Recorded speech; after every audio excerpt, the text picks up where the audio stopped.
new prison mugshot has been released of Chris Watts, the Colorado man who murdered his pregnant wife and 2 daughters. He's clean-shaven, staring blankly into the camera. It's August 13th, 2018. Shanann Watts arrives home from a business trip to Arizona. Her friend Nicole Atkinson dropped her off. After some time, Nicole Atkinson tries calling Shanann. No response. She becomes concerned after Shanann misses her OB/GYN appointment and won't return calls. She goes to the Watts home and notices Shanann's car in the garage with the kids' car seats inside. Her husband claims Shanann was taking the kids to her friend's house, but no sign of them. Then she calls 911 to request a welfare check. Police arrive and meet Chris at the house.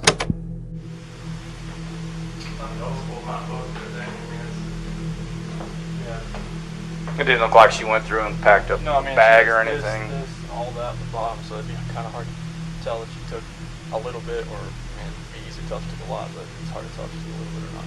Okay. Did she tell you anything about leaving, moving out? Not moving out.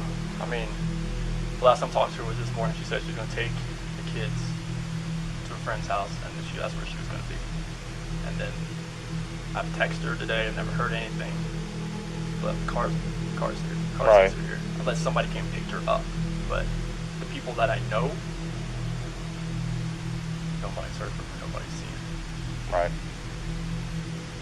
The officer walked next door to speak to a neighbor who had a security camera pointed at the driveway. Together, they watched the footage from just a few hours earlier.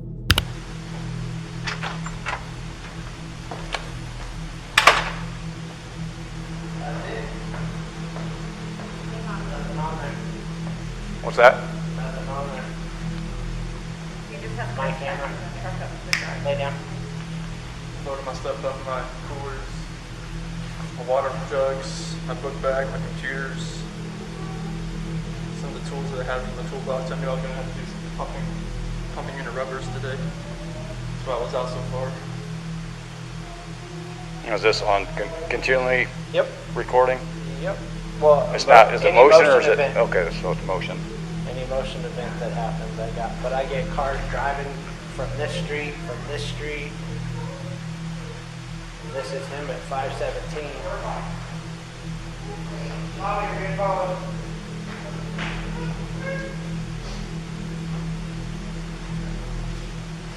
We park out there on the side. I just want to get everything back in. It'd be easier to lug everything out there, all the tools that I had to bring in.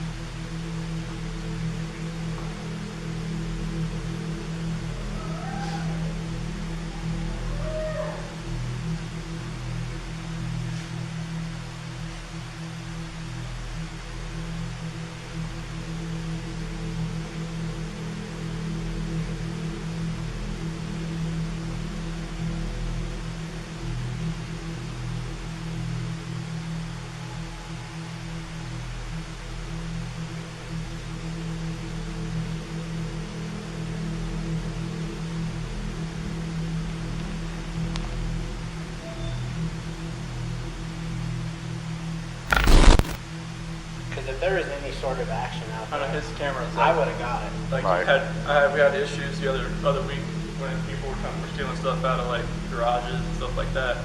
And I had parked my truck I up had here. to park right here. Yeah. So someone, See if I could anything see where happened. someone tried to jim me with a flathead screwdriver over there, and it was just like. But if any action would have happened, any cars or anything left your house, I would Yeah, have that would got have it. been like right in that area. They should have picked. I mean, Oh, it'll pick up anything coming down the street this way. you know where that tree is? Oh, yeah. Okay. Watch, I'll show you. There's nothing on here. We've already watched that one. But right, you'll see this car. What security system do you have? You can see this car starting to drive down the street. That one. Oh, look. See what I'm saying? It picks up all the way down there. That's cool. He's next door. Can we go? I was talking about dispatcher. It'll be code 4. Cause yeah, we can pick up cars coming this way. I get anything coming this way and making this turn. So, and usually at night I pick up the cars pulling a U-turn. So unless they pulled right here, Yeah. but I would have caught her walking out. After seeing the awkward behavior of Chris, the officers started to suspect him, and neighbors later said he's acting a bit odd. He's usually quiet, but not like this. And later that day, Chris goes on local news and starts pleading. What happened? Your wife came home. Tell me what's... She came home from the airport 2 a.m. and I left around 5:15. She was still here. And like about 12:10 and that afternoon, her friend Nicole showed up at the door. Like I had texted Shanann a few times that day, called her, say, but she never got back to me, but she wasn't getting back to any of her people as well. And that's what really concerned a lot of people, is like, if she's not getting back to her, like if she doesn't get back to me, that's fine, like she gets busy during the day, but she didn't get back to her people, which was very concerning. And Nicole called me when she was at the door, and that's when I came home. I hope that she's somewhere safe right now and with the kids, but I mean, could she just taken off? I don't know, but if somebody has her and they're not safe, like I want them back now. Like that's what's in my head. Like if they're safe right now, they're gonna come back. But if they're not safe right now, that's the not knowing part. Like if they're not safe, last night I had every light in the house on. I was hoping that I would just ran over by the kids running in the door and just like barrel rushing me, but it didn't happen. And it was just a traumatic night trying to be here. Even the public started feeling suspicious after the news interview. At certain questions, he even laughed. His face showed no emotion, as if his family wasn't missing at all. From this point, things took a disturbing turn. Can we talk about something kind of hard to talk about? So when I work investigations like this, I have to keep an open mind on everything. Okay. And part of keeping an open mind is listening to you talk about your wife and your marriage. And the day she goes missing is the day that you guys have marital discord. Okay. So you can understand what I'm thinking about you. Yeah. What do you think about that? Makes me sick to my stomach, honestly. Like, I know, like, I've talked to a few of my friends who's like, this does not look good on you. I'm like, I know. It's like, if people knew that we were having marital issues, they're gonna look at me, especially with the way everything looks. And it honestly just makes me sick to my stomach, because this is something that I would never do. Ever. I know, like, you have to look at every vantage point. This is something I would never do to my kids or my wife at all.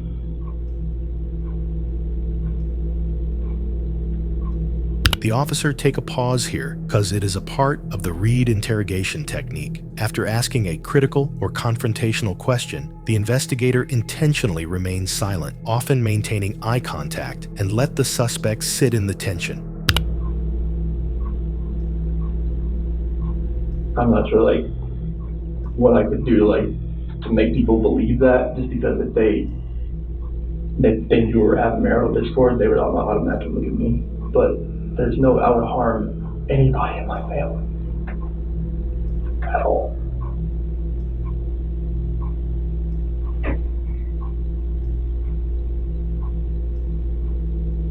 I know we were having marital discord, and we had that conversation that morning, and then she goes, we have no idea where she is, or the kids. I promise you that had nothing to do with any of that.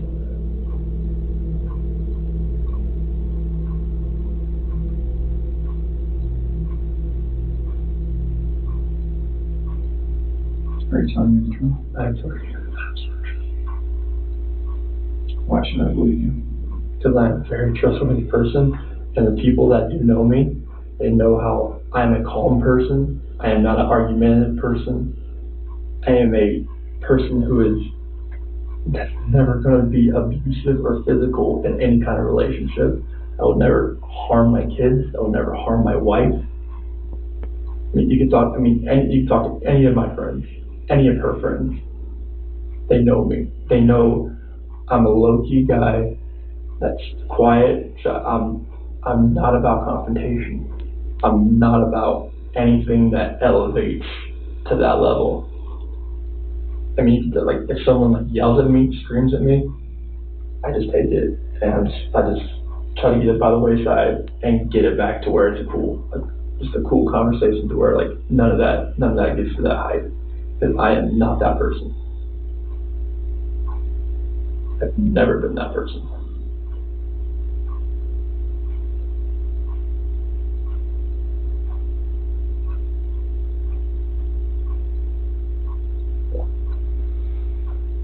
Okay. You can imagine it's my job. Okay. And I told you that tonight, we would talk about things and might offend you, you know that we have to get to the bottom of this. You know that. Yeah. Okay. Would you take a polygraph? Sure. Okay. Would you take it tonight? If that's what you want me to do. I've never done one. I don't know like what it involves, but You know what it is? from what I've seen, it goes on your finger. You know what the purpose of one is? That's for a lie detector test. Okay. All right. Well, why don't we do this? Let's take a little break. I'm going to come back in here. The polygraph is often called the lie detector test, is one of the most misunderstood tools in criminal investigations. It doesn't actually detect lies. What it does is measure physical responses like heart rate, blood pressure, breathing patterns, skin conductivity like sweating. Everything that I've told you, I did not lie on this polygraph. I don't know how much I could tell you right now, like, I did not. It's not even an option right now because you did not pass the polygraph, so I know you were being deceptive, so that's not even an issue right now. The issue right now is what happened to Shanann, Bella, and Celeste.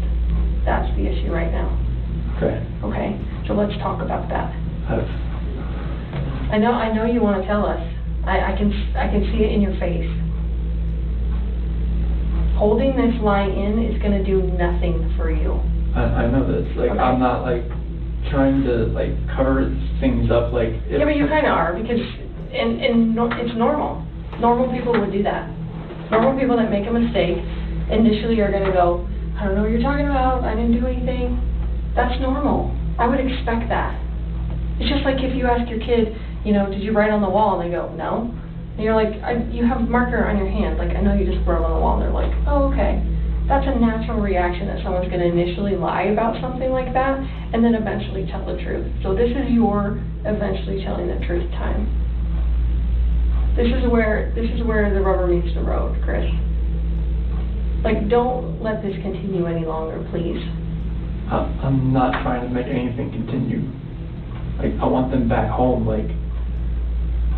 But you know they're not coming back home. At this moment, the police officers let his father talk to him. She freaked out over the separation and everything. She laid back down, but that's when I went downstairs. But I heard like a little commotion upstairs, but I didn't think anything of it. And then you went back upstairs and she was. I could see like she was on top of the seat. Choking her, or did she kill her? They're blue. Both of them? Yes. She choked both of them to death. I freaked out with the champagne.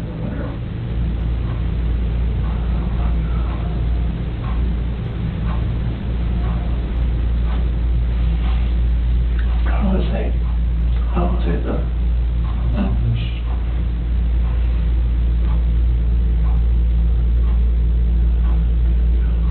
I can like call the cops about it. So then would they be all the bodies off or something? I mean, I didn't know what else to do. I freaked out. I didn't know nothing else to do. I didn't know what to do. So she killed both CC and Bella, choked them to death.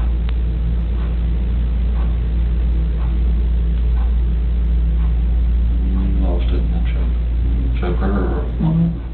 No, that's just rage. I hadn't.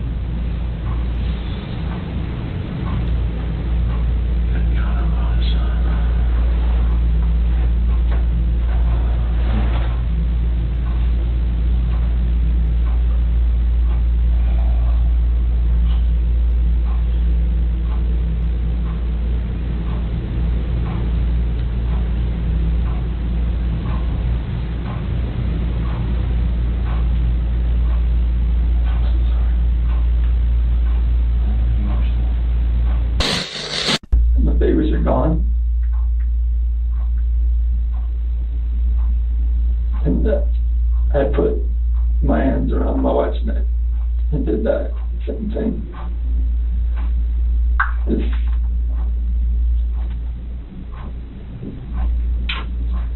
Did Shanann fight back at all? Later, he told them where he buried the bodies of his family. Okay, can you work it for me? Thanks.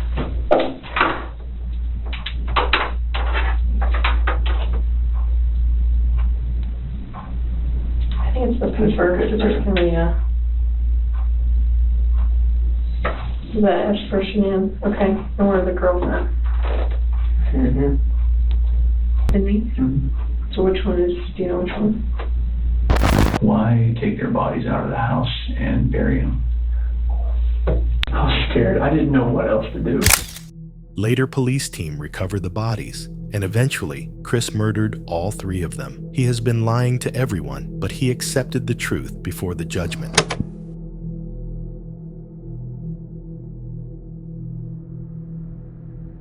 Good morning.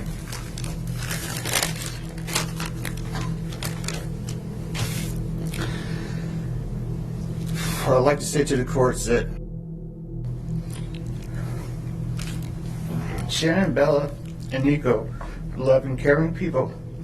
They love life. They love being around people who love them. They always had good times. This is the first time they went to the beach this year, and they loved it. But God only knows what happened that night. Life will never be the same without Shanann, Bella, and Celeste and Nico. Had all their lives to live. They were taken by a heartless one. This is the heartless one, the evil monster, who dare you take the lives of my daughters Shanann, Bella, Celeste, and Nico. I trusted you to take care of them, not kill them. And they also trusted you. The heartless monster, and then you take them out like trash. You disgust me. They were loving and caring people. You may have taken their bodies from me, but you will never take the love they had from me. They loved us more than you will ever know, because you don't know what love is, because if you did, you would not have killed them. You monster, thought you would get away with this. I don't know how. The cameras do not lie. You carry them out like trash of the house. Yes, I seen the videotape. You buried my daughter Shanann and Nico in a shallow grave, and then you put Bella and Celeste in huge containers of crude oil. You heartless monster. You have to live with this vision every day of your life, and I hope you see that every time you close your eyes at night. Oh, I forgot. You have no heart or feelings or love. Let me tell you something. I will think of them every day of my life, and I love them every day of my life.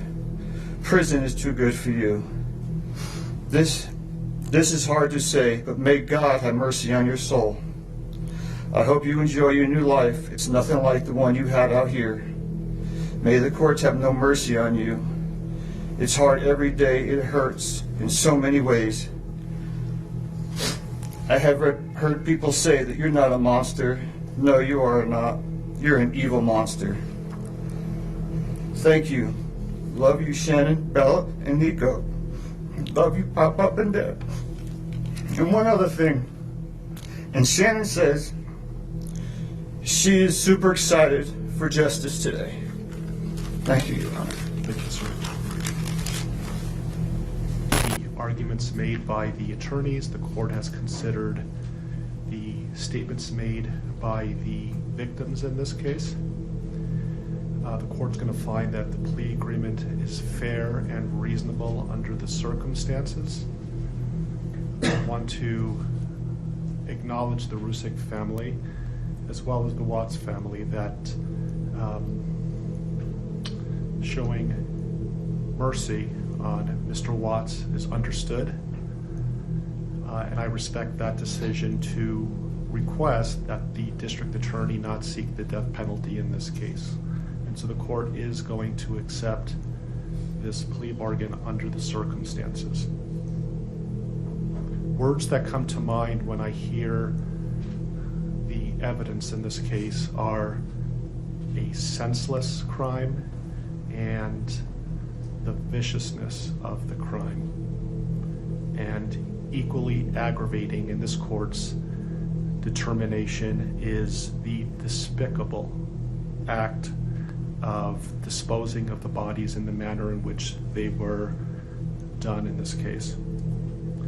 I've been a judicial officer now for starting my 17th year, and I could objectively say that this is perhaps the most inhumane and vicious crime that I have handled out of the thousands of cases that I have seen. And nothing less than a maximum sentence would be appropriate, and anything less than the maximum sentence would depreciate the seriousness of this offense. So the court is going to sentence Mr. Watts as follows. With regard to count number 1, murder in the first degree as it relates to Shanann Watts, the court is going to sentence you, sir, to a life sentence in the Colorado Department of Corrections, followed with no possibility of parole. And that is going to run consecutively to all but counts 3 and 4. With regard to count 2, as it relates to murder in the first degree with Bella, the court is going to sentence you to life in the Colorado Department of Corrections with no possibility of parole. With regard to count number 3, the court is going to sentence you as it relates to Celeste to life in the Colorado Department of Corrections with no possibility of parole. With regard to counts 4 and 5 relating to Bella and Celeste as a different theory of first-degree murder, the court is going to sentence you to life in the Colorado Department of Corrections, and legally those sentences must run concurrently as a different theory of first-degree murder. Recognizing the unlawful termination of pregnancy for the unborn child that has been named Nico, the court absolutely believes that the maximum sentence of 48 years would be appropriate to run consecutive to the other charges, with an additional mandatory parole period of 3 years as set forth by statute. With regard to count number 7, as it relates to tampering with a deceased body, as well as counts 8 and 9, each a class 3 felony, the court is going to impose a maximum sentence of 12 years each for those counts to run consecutively. My daddy is a hero. He holds